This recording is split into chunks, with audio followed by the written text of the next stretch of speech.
Hi everyone. இன்னைக்கு வீடியோல என்ன பார்க்க போறோம்னா, டே 3ல என்னென்ன பண்ணேன்னு சொல்லி டிஸ்கஸ் பண்ணலாம் வாங்க. வீடியோக்குள்ள போறதுக்கு முன்னாடி, இன்னும் நம்ம சேனல் நெறைய பேர் சப்ஸ்கிரைப் பண்ணாம பார்த்துருக்கிறீங்க. உடனே சப்ஸ்கிரைப் பண்ணிட்டு பாருங்க. அப்பதான் நான் போற வீடியோ உங்களுக்கு நோட்டிஃபிகேஷனா வரும். இப்ப வாங்க வீடியோக்குள்ள போலாம். டே 3ல என்ன லேர்ன் பண்ணேன்னா, லாஸ்ட் வீடியோ சொன்ன பேசிக்ஸ அ பிராக்டிகல் எக்சர்சைஸ்க்கு குறி எழுதி பார்த்தேன். ஸோ இன்னுமே கொஞ்சம் இம்ப்ரூவ்மெண்ட் தேவை. காரணம் என்னன்னு கேட்டீங்கன்னா, எந்த ஒரு விஷயம் செய்றதா இருந்தாலும் மைண்ட் செட் டக்குன்னு மாறிறலாம். பட் அது இன்வால்வ்மென்ட் கொண்டு வர ரொம்ப கஷ்டம். ஏன் சொல்றேன்னா, நான் இம் அதாவது இந்த படிப்பு சம்மந்தமா அ நான் இப்போ ஒரு 3, 4 வருஷம் ஆச்சு. இந்த இந்த படிப்பு சம்மந்தமா ஏதாவது பண்ணி. அதனால ஒரு இன்வால்வ்மென்ட் வரமாட்டேங்குது. பட் மைண்ட் செட் டக்குன்னு மாறிர்றேன்.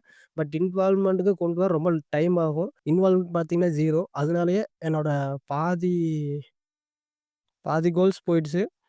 ஸோ எப்படியாவது இது பண்ணி இந்த 4 டாபிக்கும் முடிச்சு, ஒரு டேட்டா அனலிஸ்ட் ரோலுக்கு கரெக்ட்டா ப்ரிப்பேரா இது பண்ணணும். ஸோ என்னால முடியும்னு நம்புறேன்.